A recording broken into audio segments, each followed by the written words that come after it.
Thinking Aloud. Conversations on the leading edge of knowledge and discovery with psychologist Jeffrey Mishlove.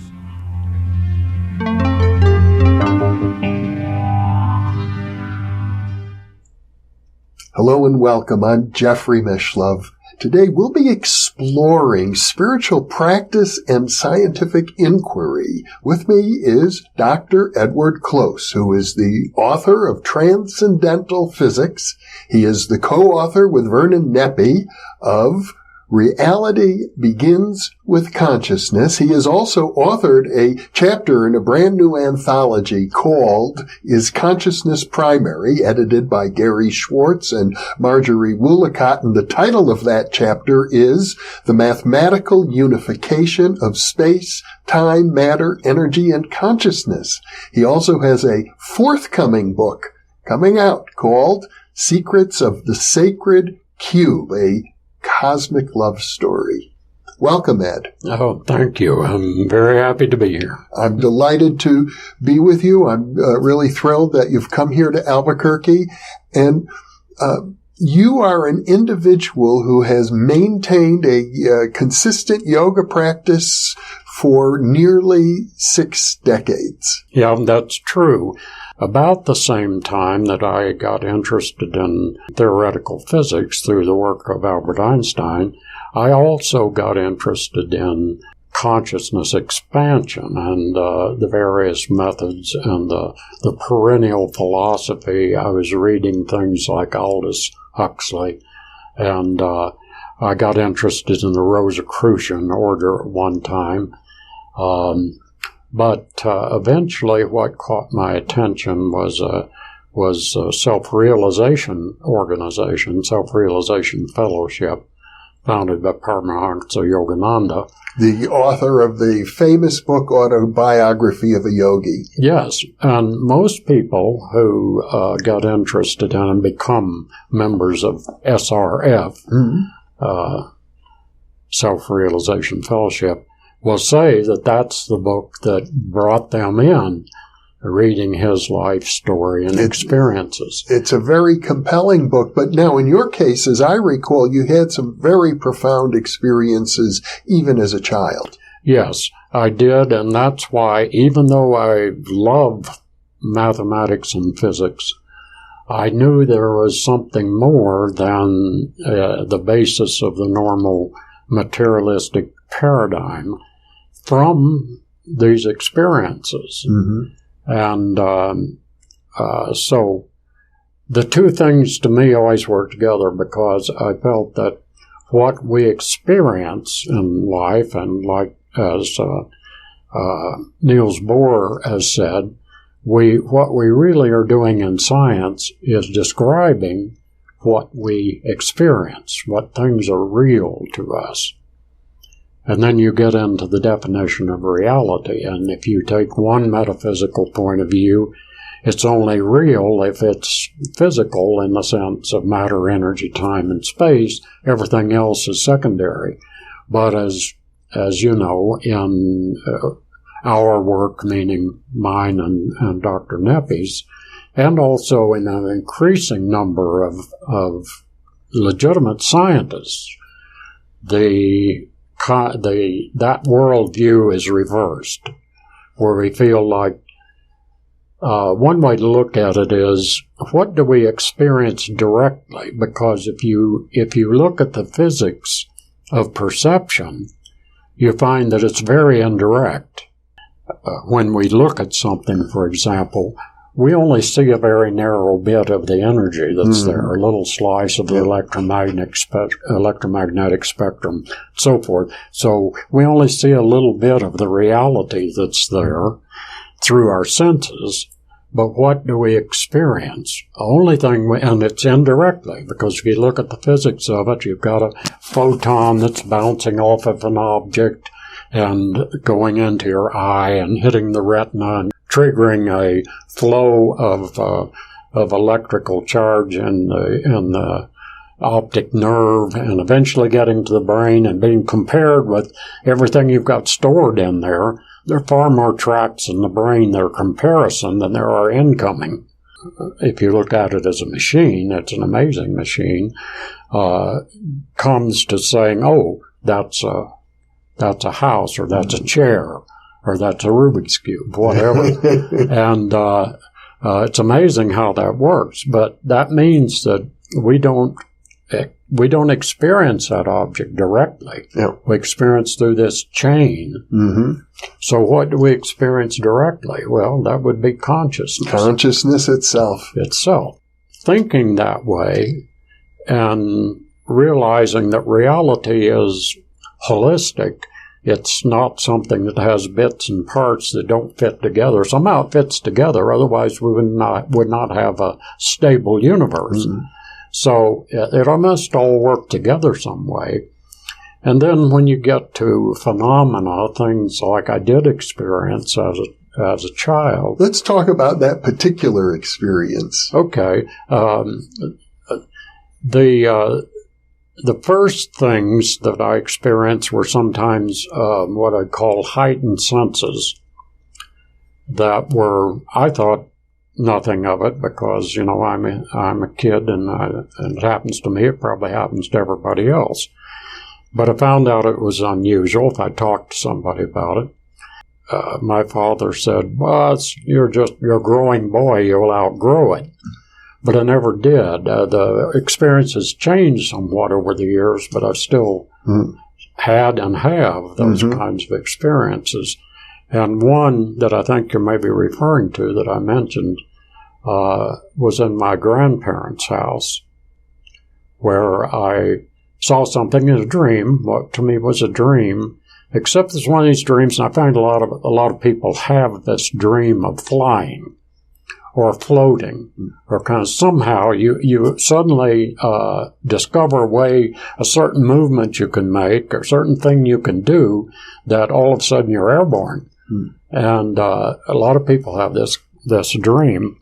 And so, of course, again, I was like 10 years old, so to me it was just a dream. And I was staying overnight at my grandparents' house to go fishing the next morning with my Uncle George.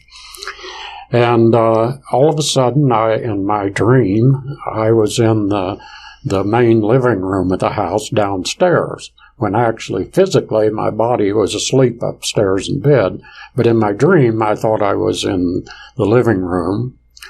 But the unusual thing, but it was a dream in my thinking then, I began to float up. And as I floated up, I saw something on top of a large china cabinet that my grandmother had, an object there. But strange thing in the dream was when I floated up to the ceiling, I didn't stop. It's like my head didn't bump against the ceiling. I seemed to just go right on through and into the upstairs in the room next to the room where my uncle and I slept. And then on through the roof and out into the night sky. And the last thing I remembered was seeing, like I'm looking down on the valley. This is Arcadia Valley in the San Francisco Mountains in Missouri. Anyway, the next morning, when we came down to go fishing, I looked at the china cabinet and I said, I wonder if there's really something up there. What I'd seen the night before was a toy airplane about so big was basically yellow with blue designs on it. And it looked like a new toy, bright colors and everything. And I thought, I wonder if there's really something up there. So I pulling a chair over to climb up and look. And my uncle came down and he said, what are you doing? And I said, I think there's something up on the china cabinet. And he said, get down from there before you fall and hurt yourself. And he got up on the chair, and he's older and taller than me, and he reaches up and he pulls out a toy airplane that's yellow, and it's the airplane I saw. He said, don't throw it up there again. And I didn't say it to him, but I know I didn't throw it up there. So I thought to myself, maybe one of my cousins did. But I had never seen it before, except in the dream. So that would be a classic out-of-body experience. Yeah. Of course, at that time, at that age, I didn't think of it that way at all. I thought, well, wow, my dream was real. That was my thought. Now, on another occasion, as I recall, you spoke to the universe and asked for knowledge. Yeah, that was a bit later. My parents and I moved to Arizona in 1949 because we nearly got wiped out by a tornado in the wintertime of 1949, an unheard of thing. January the 29th, 1949. And my dad said, that's it, we're moving, and we moved to Arizona. But we didn't stay there long. We came back. I was enamored of farm life because of visiting my grandparents' farm. We actually lived in town. But I thought, I'd want to live on a farm. I didn't realize how much work's involved on a farm, but my dad bought a farm, not just because I wanted to do that. He did too, and my mother. So they bought a farm in Texas County, Missouri, and sort of the south central part of the state of Missouri, which is the largest part of what's called the Missouri Ozarks. And I had gotten interested in, I was 14 by this time, and during a summer, I got a hold of some old books at an auction or something. And one of them was a book on analytic geometry, but it's actually in German. But I'd already learned some German as a child because a couple of my grandparents spoke German. And so it was of interest to me. But the math of it and the diagrams and everything seemed like very real and something that I already knew. I didn't have to learn this. And algebra was like that for me. It's like, well, of course, you do that with the exponent or you do that with the equation. It's obvious. It's like I already knew it. And so I got interested in that kind of thing, and I came across a little book by Albert Einstein, An Introduction to the Special and General Theory of Relativity. So at the age of 14. At 14, yeah. I didn't think it was unusual. Some of my friends did because their interests were right at that time were Elvis Presley and Marilyn Monroe and that sort of thing. And but my idol was Albert Einstein. And I cried when he died because I knew I'd never get to meet him. He died while I was in high school. But at any rate, at one point in reading the Electrodynamics of Moving Objects, which is actually the name of Einstein's paper about relativity, or special relativity, I got to a point that was beyond my understanding. And it was frustrating, and I walked outside of the farmhouse and went out to the banks of a pond, and walking by a row of trees, and I just, out of frustration, said, God, I want to know everything.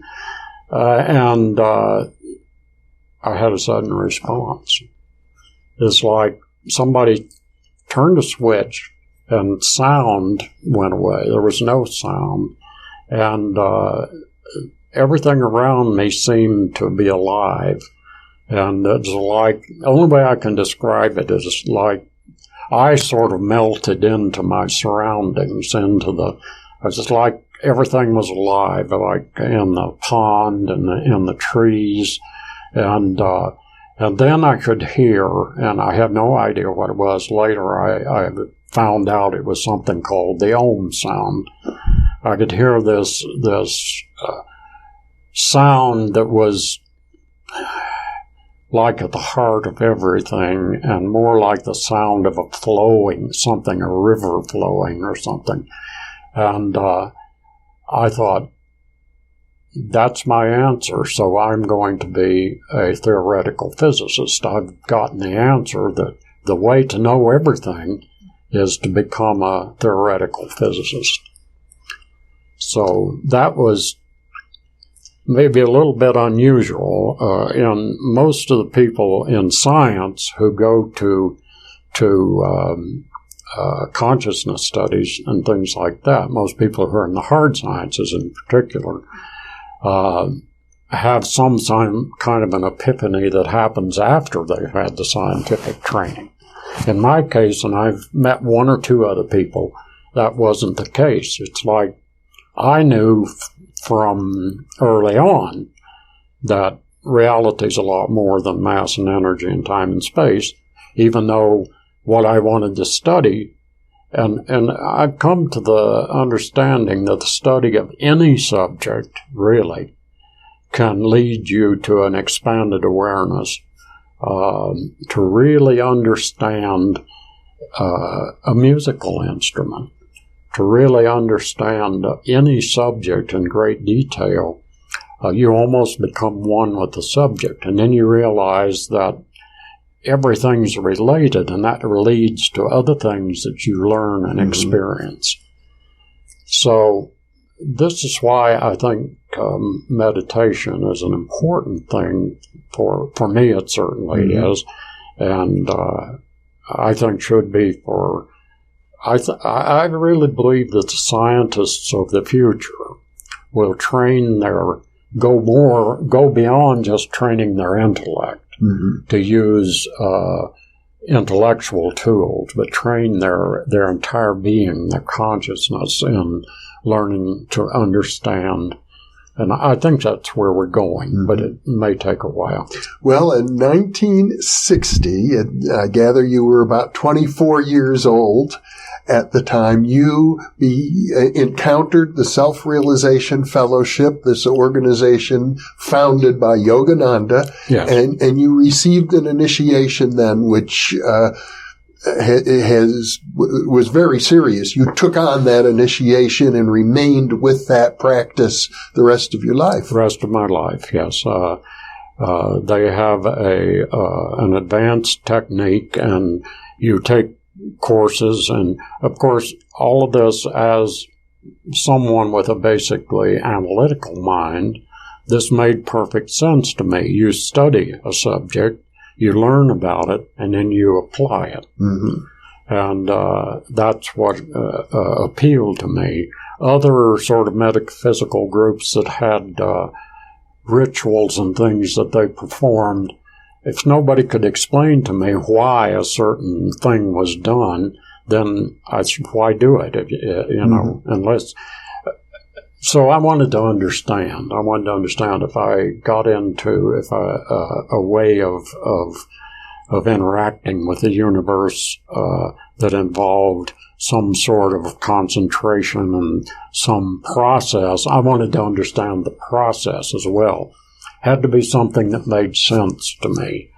And this was the first thing I encountered that really made sense and fit with the experience that I had had as a child and preteen and into the teens, that told me that there is something more to reality than matter and energy.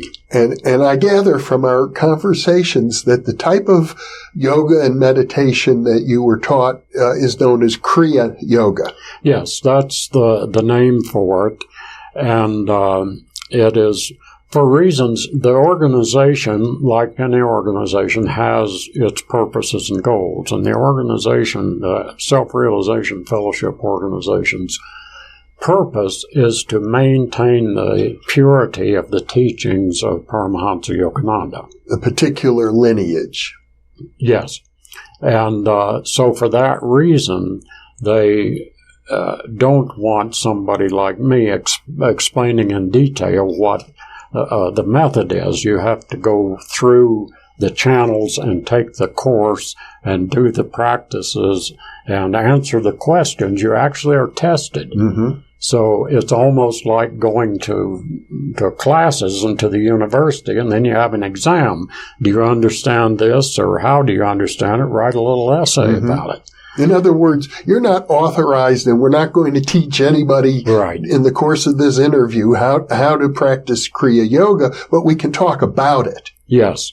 You can talk about it in what I would call general or theoretical terms, and I can talk about how it has enhanced my life and helped me to understand and expand my consciousness and understand more. I have to assume, since you've been practicing it for almost 6 decades, that you've gotten a lot of value from it. Yes. It's something that I'm not fanatic about it to the point where I've got to do it, even though I do practice it every day. If something happens in my life that prevents that, that's okay. I don't get upset about it. Over the years, it has fit in with the experiences. The experiences that it brought were an extension or a continuation of the experiences that I'd had earlier, and helped me to understand them and helped me to understand life in general in a way that I didn't become, like a few people that I know, become disenchanted with life and sort of misfits, and nobody really understands their world. If you're doing things that are outside the box of so-called normality, which is, an artificial thing to begin with because we're all individuals and all different, then sometimes you find yourself isolated and feel like you have no friends because there's nobody you can talk to. Well, within Self-Realization Fellowship, they have what's called satsang, which is a Sanskrit term that means fellowship, basically. And that means you go and you are with people and you meditate with people and you talk with people who are like-minded. So you have a community of support. You do. You have a temple. There are several temples all over the world now for self-realization. Mm-hmm. And what is the word Kriya? What does that mean? The root meaning of it, as I understand it in Sanskrit, is kind of like to do, or to make, or to grow, or to enhance. But to do is probably the best. So it's a way of doing with energy. It's a way of, one description is in a little book, and this is where I differ a little bit from the typical SRF person, in that it wasn't the autobiography. Now, I loved the autobiography, and that sort of cemented the whole thing. But the first book I read was called The Holy Science by Swami Sri Yukteswar, who was the guru or teacher of Yogananda. And that book totally captivated me because it said things that I had already felt were true. So you always like to have confirmation of something you believe or understand. And it also explained that how you develop an inner objectivity. Now, science is generally up to that point. Science usually focuses on outer objectivity, as objectivity being actually divorcing yourself and your consciousness from an object and studying it as an object. Through looking at it in the opposite sense, is so much a part of TDVP, the model that Dr. Vernon Neppe and I have worked on, that it all fits together. Now, for any other individual, it might be a different form of what's been called mysticism. In my opinion, mysticism is a word that's misunderstood because it means anything that science doesn't understand. It's not necessarily something that's not true or not valid. It's just not understood. So it's mystical. I'm reminded of Bertrand Russell's book, Mysticism and Logic, in which he said, well, mystics claim they have an experience of one with everything. And then he examined that from a logical point of view, and he said, there's nothing illogical about it. Yeah. And that's true. And there are two aspects of science, in my opinion, and they're both very important. And the first one is reductionism. You look at something and you analyze it. You analyze the parts of it, and you try to understand how they work together, and that's good. But then the other side of it is, at some point, you realize that the whole is almost always more than the sum of the parts. And so by doing reduction, you're not understanding the holistic nature of reality. So at some point, no matter how deep you go into the detail, as we have into quarks and protons and everything, how these combinations occur, no matter how deep you go, at some point you've got to back up and put it all together, integrate it. And that's what TDVP does. It's an integrating model of reality. So would you say that your theoretical work with Dr. Neppe was enhanced because of your Kriya Yoga practice? Yes. I absolutely believe that, experience that. This is why I said to a well-known physicist one time at a meeting, we were just passing, really. We were all coming out of the lecture hall, and I just turned to him and said, "Have you started meditating yet?" And he looked at me like I was from Mars and said, "No, why should I?" And my answer is, I think every scientist should be meditating. Because by doing that, you can do the integrating part. You can take the pieces and put them back together and understand the workings of the whole. You have an interesting process. We have some Rubik cubes here, and maybe we could talk about that for a moment, the idea of integrating, because it seems that one of the goals of spiritual practice of any kind, if it's an authentic spiritual practice, is the alignment of body, mind, and spirit. Yes. That's a really good introduction to this, because and let me mention modeling in a general sense, too. Yeah. Because what modeling is the representation of something else. If you model something, like somebody said, well, a model is a small imitation of the real thing. And that's true. So there's mathematical modeling, which I've been involved in all my life. That's what I did in the systems analysis group for the Department of Interior for about 12 years, was construct mathematical models. But we also did some analog models. Well, the Rubik's Cube is an analog model. And it can be used to model. The first thing I realized it could model the fermion, which is the particles that combine together become the proton and the neutron, along with the electron, to become the atoms, that become the molecules, that become the cells, that become the reality that we experience. So that was amazing when I thought I actually could learn some things from doing that model that corresponded with experimental evidence. So this was an epiphany for me.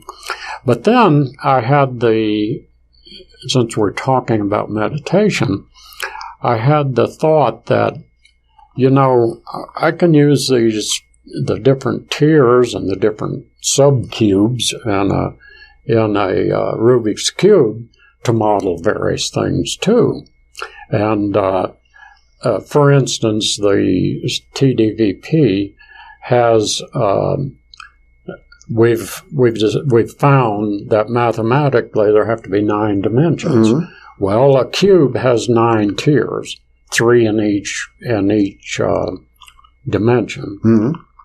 And so this can be used to actually model what happens when you have rotation in 9 dimensions. Uh-huh. So that was... Which is exactly what your theory postulates. Yes. Mm-hmm. So then I thought, well, let's go a little further. Let's just suppose that we're going to say that the bottom cube, or the bottom tier, let's say it's analogous to your physical being, and the middle tier is analogous to your mental being, your mental well-being, and the third one is your spirit. So you got body, mind, and spirit. And if they're aligned, and as you mentioned, alignment's a big, important thing. Our Native American shaman, I have a very good friend who is one. They align. Their sacred places are all aligned. They stake out north, south, east, and west, and up and down, and you've got it right here in the cube. Each face of the cube is a direction. And if you think of the universe as being an ordered place, which if it weren't, science wouldn't work. Science is discovering patterns and organization in reality that give us the ability to predict what's going to happen next in our lives. So if you think of this then as that model, and you think of this as the aligned person, then most of us are like this, scrambled. Mm-hmm. And it gives a good avocation for people like psychologists and psychiatrists to help people to unscramble their lives. But it has to be unscrambled, and this is why we need psychologists and psychiatrists. It has to be unscrambled in accordance with certain rules, because the universe is an ordered place with rules. In physics, it's the rules of gravitation and electromagnetic and electricity and magnetism, all these forces that you might be aligning yourself with. So to get from this to this may be very difficult, and if you don't make the right moves, then you won't get from here to there. You'll spend a lot of time just spinning your wheels, so to speak, by doing one thing and another. Because if you're in a confused state, it's hard to pull out of it. I think it was Einstein who said we can't solve a problem from the mindset that created that problem. He did. That's one of his marvelous quotes. So being a modeler, being a mathematician, I do have degrees in math and physics and engineering. But being a modeler and a mathematician and interested in the theoretical side of things, I thought, there are algorithms that can be developed, and not just to solve a mathematical problem, to determine what you have to do to make a rocket to outer space work or anything else work, but how to make your life work. So there are rules and regulations, and we'll call them algorithms, which means there's a protocol or a series of steps that you can take that will improve your chances of going from this to this. And so you learn those algorithms first. And it's really kind of like learning to play a musical instrument. Unless you're a child prodigy that somehow knows how to play the instrument at 2 years old, you have to go through the steps of learning the algorithms, of learning the rules of what the scale is and what things harmonize and what don't, and so forth. So with the cube, you have to learn algorithms, and then it enables you to develop your concentration, and this is why I'd say it's a tool. And in the new book that you mentioned, this is really the thrust of the book, that the Rubik's Cube, as I use it, is not just a toy for entertainment. It's actually a way to develop the skills that you need to deal with life, even. And so one of them is concentration. And if you've ever tried to solve the Rubik's Cube, you know it takes a lot of focus and concentration. I took a cube with me to the Middle East in 1981, and the cube just became available in the U.S. in like 79 or 80. And I bought one and took it with me. And during the month of Ramadan, when we're not used to in this country, but during the month of Ramadan, the Muslims don't eat or drink or do anything, basically, during daylight hours. So that means if you're working with local people, which I was. You were in Saudi Arabia. I was in Saudi Arabia, and I was the engineer, well, first the planner and then the engineer for an industrial city. And in the process, I was training my Saudi counterpart to do what I do. And so I worked with him. And the person above me, who was the counterpart of my American boss, also was a Saudi that was being trained. And so I was going between these two and learning Arabic and so forth. And but when Ramadan came, I had my cube, and nobody had told me that you can't solve it without somebody explaining to you how to do it. So it only took me a couple of weeks. I found out later that Rubik himself took a month to solve the first one after he had built it and scrambled it. But I didn't have that information, so I was like the bumblebee. I didn't know I couldn't fly. And so I solved it, but then it wasn't a big part of my life. I was working on a lot of other things, and so I put it aside and for years didn't think about it. And I picked it up later and realized that I couldn't remember all of the moves that I had made to solve it, and the notes had gotten lost in moving. So I had discovered a different kind of memory. And I call it somatic memory. To me, another word for it is muscle memory. And you have that. Everybody has it. You use it when you ride a bicycle, for example. At first, you have to learn the algorithm. You have to learn that if I'm falling this way, I turn this way, not that way. That sort of thing. But after you learn that, and it becomes a muscle memory, you do it automatically. And it's just part of the process. Music, the same way. A musician knows when he starts a bridge or something, he knows where he's going. He's already got in his mind what melody he's tying into. He doesn't even have to read the music necessarily if he knows the piece.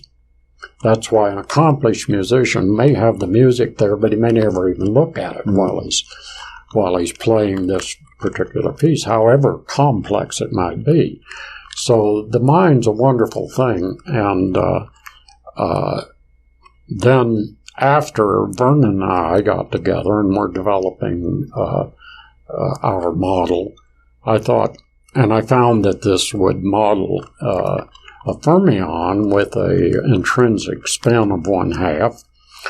I won't go into details of that, but I thought, well, that's really fascinating. Let's look at this, and that by showing people that you can learn to unscramble one of these in less than a minute. Not necessarily every time. I'd have to say in my case, if I'd pick up a scrambled cube, it could take me anywhere from a little under a minute to a little over 2 minutes, maybe, to do it. Now, there are all kinds of lessons to be had here, because if you're trying to solve a cube and you make a wrong turn, you use the algorithm you've learned, but you use it backwards or something, because there's a left-hand version and a right-hand version, it turns out, of each algorithm. Mm-hmm. And you have to use one or the other depending upon the pattern you're seeing in the cube. If you use the wrong one, you've just re-scrambled the cube, and you almost have to start over. Mm-hmm. So life's kind of like that. If you make a wrong decision that takes you down the wrong path, it may take you years to get back to where you were in terms of mental, physical, or spiritual health. And perhaps even lifetimes. Perhaps even lifetimes. Mm-hmm. So, if you want me to do it, I'll do one. Okay, now, and I realize you don't want to talk while you're doing it because Yes. you need to concentrate. Yes. That's a part of it. Concentration, logic, and intuition. And we can talk about the intuition part some, I think would be appropriate. So you take a scrambled cube, a given scrambled cube, and you kind of size it up and see where certain things are. And I'll go ahead and do it and then maybe talk about it. Okay. So,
and there we have a solved cube, or an aligned person, so to speak, and symbolically. I only used about 7 different algorithms in doing that, and their counterparts. So you could say 14, but it's kind of like learning to ride a bicycle. Once you learn to do one of them, and you practice a little bit, you can do the left-hand version as well. So it sounds as if what you're saying is that this work with the Rubik's Cube is in its own way analogous to the Kriya Yoga that you've been doing. Yes, I would say that. In any sort of spiritual practice, what you're doing is following a set of rules, aligning yourself with the universe, if you will, or depending upon your philosophical and theological bent, aligning yourself with God's will, or aligning yourself with however you want to think of it, and you have a protocol that you follow. Now, at some point, you can improve on that, and that brings up the idea of intuition. As you develop the solving of the cube and learn the algorithms, at some point you learn that the algorithms do certain things. They move certain of the cubes, of the subparts of the cube, in certain ways. And you know that well enough that if you see certain patterns, you know which algorithm to use. And then there's another further thing that's a little bit strange to some people. At some point, the cube seems to come alive. And people say, well, now you're really getting weird.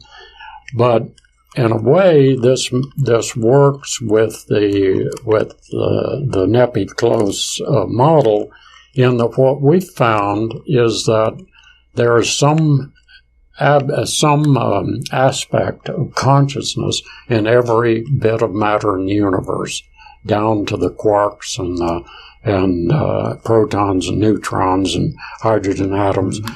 There's a bit of consciousness, if you will, in everything. So there's consciousness in the molecules and atoms that make the Rubik's Cube. So what happens is kind of like the musician.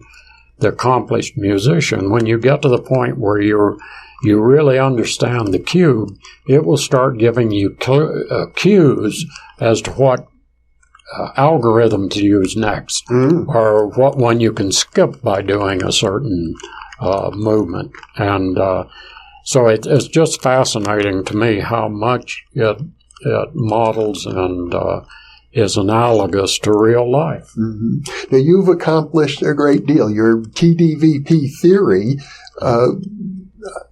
is not yet widely accepted at all. It's brand new, and it's so comprehensive and so multidisciplinary that very few people are able to grasp every aspect of it.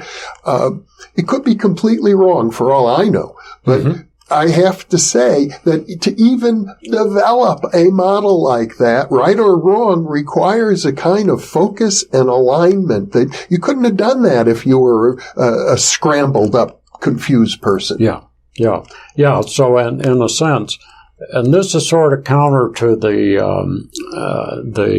feeling a lot of times, and I experienced this when I was a physics major, that intelligent people and most people who get into theoretical physics are maybe a little above the average in intelligence. And most of them think they are and think they're way above average. But they almost take delight in the fact that they can not have to do much study because they are so smart, and they can go to the local bar and drink every night and destroy brain cells and still do physics. But the problem with that is, it's back to the cube. It means that while they're developing the mental aspect, they're messing up the physical aspect. Now, in the cube, you do that too. Whenever you solve a cube, let's scramble it up a little bit again, and it can be scrambled anyway. Whenever you're solving the cube, you do have to disturb once you get one part of it done. So I'll do what needs to be done to get the one layer. Let me just do one layer because I can do that rather quickly.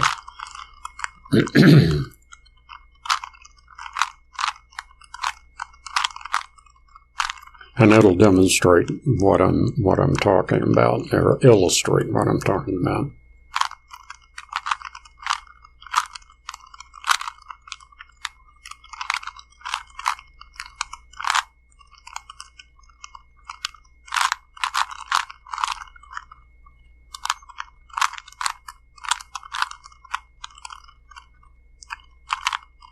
Sometimes when I've done this at a couple of conventions or seminars, and the nice thing about it is if I mess up, I can say, well, it's just like life. I did a wrong turn, and so I have to redo it. So that's just another example of how the cube is analogous to real life. Well, it's interesting to me that you had this experience initially in Saudi Arabia where the cube truly is sacred. Yeah, in the Kaaba. Interesting. I hadn't thought of that. Okay, there's the bottom one is all completed now, but you've got to do the second layer without messing up the first. Otherwise, it can be counterproductive. Because you can get the next one done, and if the first one's messed up, well, then you're still not alive. Let's just hold up the bottom layer so our viewers can see. Yeah. There it is. And so the whole trick is to develop an algorithm that will allow you, because obviously you can't move this one, which is very obviously in the wrong place. You can't move this one without moving one of these tiers. Right. And if you move one of the tiers, you're also disturbing the layer that you've already It's a very elegant metaphor. Yeah.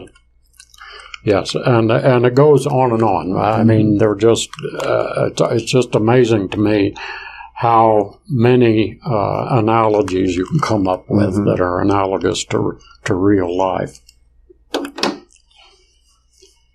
So what you're essentially saying is that the goal of spiritual practice is an alignment of body, mind, spirit, emotions you might add in. And you can do that through engaging in a disciplined practice and maintaining that practice. And when you have that inner alignment, your whole being is working in a focused, purposeful manner to accomplish whatever goals you may choose for yourself. Yes. Yeah, and I would go further to say that the whole reason of the existence is for us to learn and grow, and ultimately it's to learn and grow spiritually.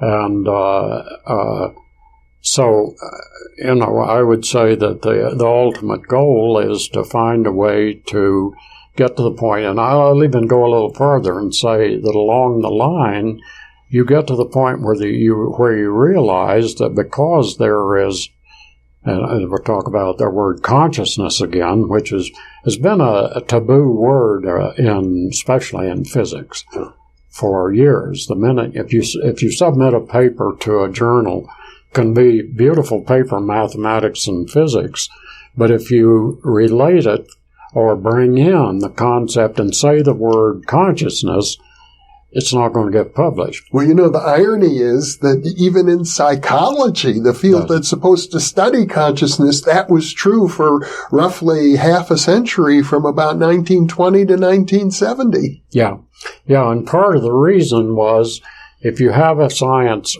I tell everybody that physics is the simplest science. A lot of people think, it's so complicated and so abstract and so cerebral that it has no bearing to real life. No, it's in fact the simplest science, because it only deals with matter and energy, time and space, 4 variables. Easy. What's difficult is something like economics. To me, economics is like the game where you have these things that pop up and you hit them with whack-a-mole. And as soon as you hit this one, another one pops up over there, and you don't know where it's going to pop up. That's a difficult thing to me. Mm-hmm. Something like physics, where you're working with laws of natural laws, is a whole lot simpler than. Well, typically because science doesn't recognize the role of the observer as much as it should. The idea that scientists themselves would do better science by engaging in inner disciplines, we can call them spiritual practices or psychological practices, they're not achieving their full potential. I totally agree with that. Not at all. And people, even scientists, even theoretical physicists, tend to box themselves in because there's a comfort level to knowing your box that you're in. I know all there is to know about this. There isn't any more. This is what gave rise to the idea of a theory of everything. To a physicist, a theoretical physicist, in the mainstream physics of today, a theory of everything is not a theory of everything to you or me, or to anybody else really, but the theoretical physicist, because the only thing that's going to be in his model, his theory of everything, will be what the a priori assumptions he starts with recognizes as part of reality. And if that's only matter, energy, time, and consciousness... Or space, you mean?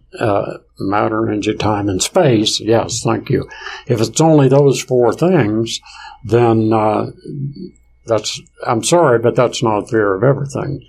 Because even Niels Bohr, who was a famous theoretical physicist, said, the business of science is describe what we experience.